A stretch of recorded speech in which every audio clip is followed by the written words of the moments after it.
The absolute worst thing you can do in the morning is the thing that everyone tells you that is the best thing to do in the morning. You ready for this?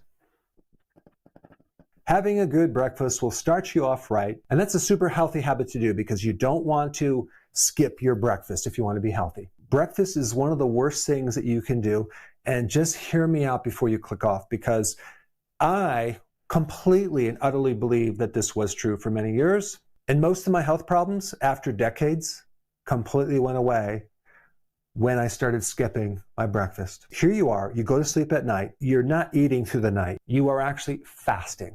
And most people are fasting for 12 hours. They're not eating all night long. So how are they getting their food? Well, your liver is releasing stored glucose all night long. And everything works perfectly, right? Until you wake up and you stop that process. You shut the door on the liver and what it's doing. See, your liver is not just feeding your body glucose. It's actually in repair mode. It's doing something called autophagy, which is a condition where your body is recycling damaged cells, turning those into new cells. Your liver is also burning fat, and so as soon as you eat, you stop that process. And the most important thing about this entire video, which I'm going to get into, is when you wake up in the morning, your insulin is at the lowest level of the entire 24-hour cycle. You are in the most fat burning as well, because your fat burning is directly connected to low insulin levels. It is true that eggs and bacon are low carb, and this would be an acceptable breakfast if you just had eggs and bacon. Some people also do fruit and cheese, which is not the best. Other people might do smoothies and think that's a very healthy thing to do. But the problem with these two right here is there's just enough carbohydrates to stimulate insulin to start this little process that's going to happen through the day. But these two don't even compare to what most people do as number 4, the all-American breakfast. And this is exactly what I ate. And that would include the sweetened yogurts, right? Tons of sugar, the orange juice or other types of juices, the sweetened cereals, the pancakes, the waffles, the muffins. I remember when I lived in San Diego, I would go buy these massive muffins in the morning and consume that with my coffee as my breakfast. Don't forget the toast and jam, right? And the jam is high fructose corn syrup. And what about hash browns? Or sometimes Pop-Tarts, right? You are creating such a blood sugar spike in the morning, like you completely bump your liver out of fat burning. You now set up your entire day for the blood sugar roller coaster ride, and you're going to feel it in your head. You're going to feel tired. A lot of people do consume these, but they also consume eggs and bacon at the same time. And they might think in their mind, as long as I'm having protein, I can also have some of these, right? Or maybe if I'm consuming these, the extra protein will help curb and lower my blood sugars. And it actually does. It does bring the sugar a little bit lower. But here's the problem. It does not bring your insulin levels lower, okay? Just the blood glucose levels. Your insulin level spikes not just with these carbohydrates, but also with the protein. That's right. Protein also increases insulin. If you combine protein and carbs, you create a doubling effect of the insulin. I know some of you are going to say, wait a second, how could you have a lower blood glucose level? Maybe you monitor that, but then have higher amounts of insulin. Well, it has to do with what protein does with food in your intestine. It actually slows down the assimilation of food in the intestine, so the blood sugar goes down, but in the background, you get this massive, massive spike of insulin. Insulin destroys your body 10 times more if it's very, very high. Is it creating damage? Yes, but it's not creating a diabetes damage until later when the insulin starts failing to work and now the blood sugar goes out of control. And so let's go through what happens to your liver if this insulin is high. First of all, you're not going to be able to burn fat, okay? Fat burning is going to be shut off, all right? So this breakfast, forget about losing fat. Are you going to be storing fat? Yes. Your body is going to be in a fat storing mode, and this is why your liver becomes fatty from this breakfast right here. You'll start to retain sodium, okay? You're going to start holding fluid, and if you just press into your foot, it might leave a little dent, possibly as a pitting edema.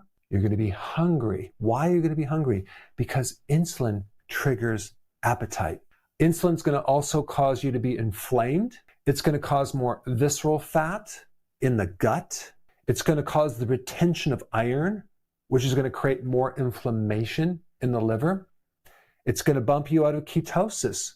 So your body is now going to be dependent on refined glucose. So if you're going to have this breakfast, this sweetened, carved out breakfast, you're going to need to eat something. Probably just a little something sweet to get you by till lunch, right? And then this whole cycle starts over again. Because there's inflammation, you start developing fibrosis, that's scar tissue in the liver. The other thing that insulin will do is will increase androgens. In women, that's called polycystic ovarian syndrome. In men, you're going to see high levels of DHT. So they start losing their hair and they start having prostate enlargement. Other than that, they're perfectly fine. The other thing that's going to happen in this blood sugar roller coaster is right after lunch, you're going to feel tired and want a nap.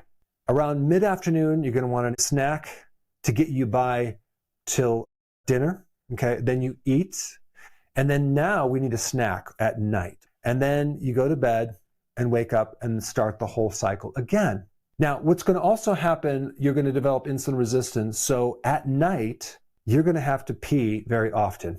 2, 3, 4, 5, 6, up to 10 times a night. I know people that have gotten up 15 times a night. Just think about what that does to their energy the next day. If they just get rid of these snacks and go to 2 meals a day, it would solve the problem. The other thing that all these refined carbs will do is increase cortisol. So it's going to start to put you more in a flight or fight mode, which you're going to be more in stress mode versus a calming state. So now that you understand that, what would be the best breakfast to do? Nothing. It should be no breakfast, okay? And I'm going to tell you why. If you just eat 2 meals a day with no snacks and go on a lower carb diet, it forces your body to burn ketones, which are the byproduct of fat, and it takes you away from depending on the calories from the next meal, and it gets your body to burn your own fat. So you can easily go from one meal to the next without being hungry. You can easily go from your dinner, that last meal of the day, all the way through the night to the next day. You won't be hungry in the morning, okay? And then you go right to your lunchtime, and then you have that as your first meal. What I did is I just did an eggs and bacon breakfast, but it wasn't until I got rid of the breakfast completely that I started to really improve my brain, improve my mental capacity, my mood, and especially my weight. I was 211 pounds, and I went down to 185. Now I'm like a 190. What I would recommend is first getting rid of these carbs, okay? Don't keep doing the carbs. If you lower the carbs, okay, then it's going to be easier to start tapping into your fat and make it from one meal to the next. And then when you wake up in the morning, just ask yourself, am I really hungry? And you're going to say, well, no, I'm not. Okay, good. Then don't eat. Don't eat if you're not hungry. Eat when you're hungry. So at first, you can go in the morning all the way till maybe 10:30 in the morning. Maybe you're hungry. Then eat then.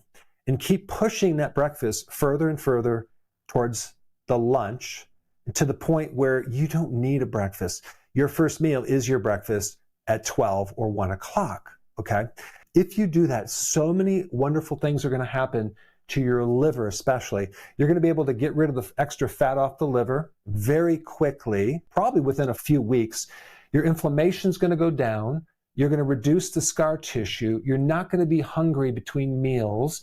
Your belly fat's going to go away. And I promise you, it'll be one of the best things to change out of your lifestyle of all the things you're doing, just getting rid of this breakfast completely.